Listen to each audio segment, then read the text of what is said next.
Here we are at the end of chapter 1. We're going to spend tomorrow working on exactly what you needed to take away from chapter 1 and what you should be comfortable doing. And then on Thursday, you'll have your chapter 1 unit test, and we'll see how much you've learned over the course of this unit. Please know that on Wednesday night, you will not have a video, so you have a free night this week, another free night. So 2 short videos this week. What I have in front of you right here is an almost identical copy to what you're going to be assessed on Thursday. And we're just going to go over a couple of these. I won't go over all of them, but I'll do a couple of them, and then tomorrow when you come to class, you're going to have the same sheet, so you'll be able to do those and then move on to other ones. First part here that we're going to talk about is naming factor pairs for each number. That's what we started out the unit with. Factor pairs are the two numbers that you multiply to get the product. So what they've listed for you is the product here, and they want you to say to them, or I want you to show me that you understand what all the factor pairs for that number are. So ones that you're always going to have for a number is any number times itself. Who's going to get that number? All right, so 1 and that number are always a factor pair. So for 10, we have 1 and 10. Asking yourself, what other numbers can you multiply to get the product 10? I know that 2 and 5 are another factor pair. Can I multiply anything by 3? Can I multiply anything by 4? No, and then I'm up to 5 again. So I have all the factor pairs for 10, 1 and 10, 2 and 5. Sometimes kids get comfortable with writing it this way. We remember from 4th grade last year we played around with this, and you can put them in order by saying 1 and 10, 2 and 5, and you can list it out that way. You don't have to, though. The only thing I'm looking for is that you recognize those numbers that you multiply. Even if you wrote 1 times 10 and 2 times 5, I would accept that too. So just being able to say what are the factor pairs or the factors of that number. Let's look at 15. Number 2 has 15. I know that 1 and 15, because remember 1 and the number is always a factor pair. So asking ourselves anything else that would be a factor pair for 15. Can I multiply it by 2? A number by 2 to get 15? No, because 15 is an odd number. 3? Yeah, 3 and 5. How about 4? No, nothing by 4. And I already have 5, so I'm not going to go higher than that. So I know that 1 and 15, 3 and 5 are factor pairs for 15. Once again, you could also write it out as 1 and 15, and you just put them in order from least to greatest, 3 and 5. And we'll move, some of you might be advanced enough to do that. We'll move into that more when we start talking about common factors, and it's a little more higher math. But like I said before too, you could also write it as 1 times 15 and 3 times 5. All 3 of those ways are acceptable. All right, so those are factor pairs. Let me take some of this out so it doesn't confuse us. The next part has a property for multiplication that we spent discussing today, and you need to solve that equation. So we have 15, let me highlight that so you know where I'm looking, 15 times 3 plus, or 15, sorry, excuse me, 5 times 3 plus 5 times 4 equals 35. Okay, so if 5 times 3 plus 5 times 4 equals 35, then 5 times 3 plus 4 equals what? Well, we know that that's the distributive property. We have a 5 here and a 5 here. 5 times 3 times 4. This is the same equation that is right here. There's only one piece missing, and that's the product. Well, they've told us what the product is, and then the product is 35. So the answer is right here. But you definitely could go ahead and solve that if you didn't recognize that they've listed the answer for you. And what you could do is just say, well, I know that I have to do parentheses first. 3 plus 4 is 7. And if a 5 is right next to the parentheses, that means multiplication. And 5 times 7 is 35. But what they wanted you to see is that these two equations are equal. Okay. Some story situations. A roller coaster holds 28 people. There are 7 identical cars. How many people can ride in each car? Very confident that you guys are pretty comfortable with this, especially after that quick quiz. You might not recognize that it's equal groups, but you're able to solve that either by a picture drawing or recognizing that 28 is getting divided up into 7 groups. So how many people in each car? And there should be 4 people in each car. Remember to try and remember to write the unit next to your answer. Absolutely acceptable if you wanted to make 7 groups. And then start divvying up one for you, one for you. That is another way to solve it. And then looking at one group and realizing that there is 4 in each group. Okay. Either way works just fine. Dana made a quilt with 72 squares. There are 9 squares down. How many are there across? That's an array situation. If you don't recognize it, that's okay, because I know that you guys are pretty good at solving those. You'll see 72 total squares, and there's 9 going down. So how many do I have going across if I have 72?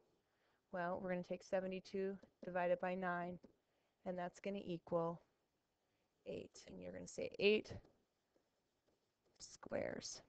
Okay. Another thing that we have, and today when we had that quick quiz, I walked around and I saw some of you trying to remember these functions, and they're kind of tricky because it's turned upside down. Don't let that mess you up. So our input member, thinking of that function machine,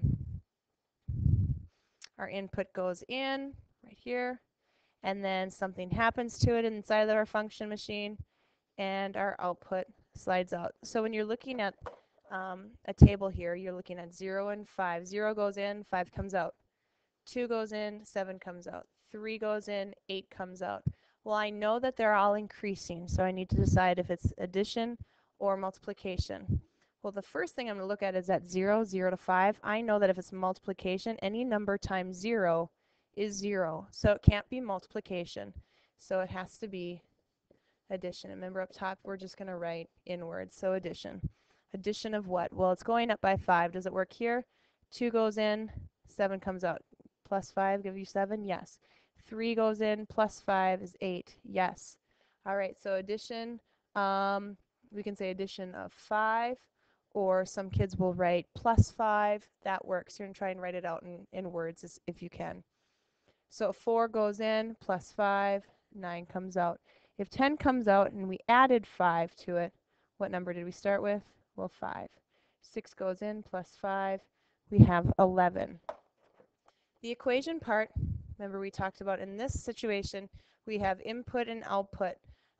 In our equation, we're going to say the output, or the input, plus 5 is going to equal our output.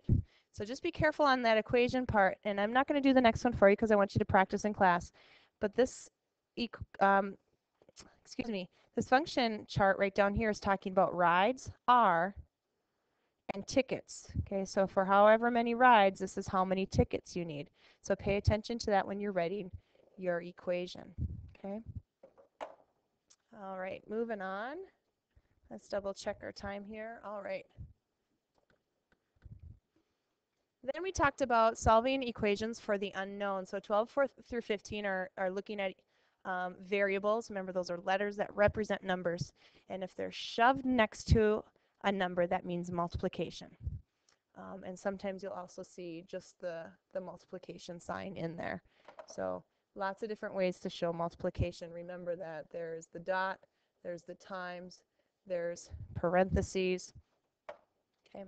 So for number 12, we have 3j equals 24. So 3 times what number is the same as 24? 3 times 8. Okay. For number 13, 90 is the same as 10k, or 90 equals 10k. So 10k, 10 times what number gives you 90? Well, 10 times 9 gives you 90. So just asking yourself, you know, sometimes in your head you're saying what number or what times or what divided by, and instead of saying that letter, because that can throw you off. Next part, we talked about the properties of multiplication. So we're going to use the properties. This kind of was tricky for everybody today when we're talking about properties. You don't have to solve. So up here, all right, no solving as far as doing the multiplication to figure out what the product is. That's not what the idea is.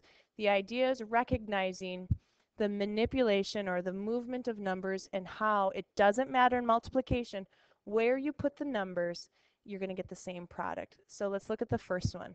659 times 1,357 is the same as 1,357 times a number.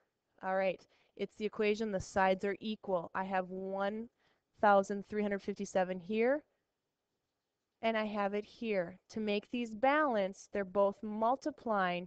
I have 659 here. What do I need here? I need 659 to make it balance. All they did was turn those numbers around. You don't have to say it, but we recognize it as the commutative property.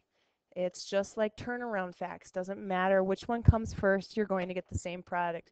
Some of you today were trying to take those numbers and multiply them. That's not what you're doing in these situations.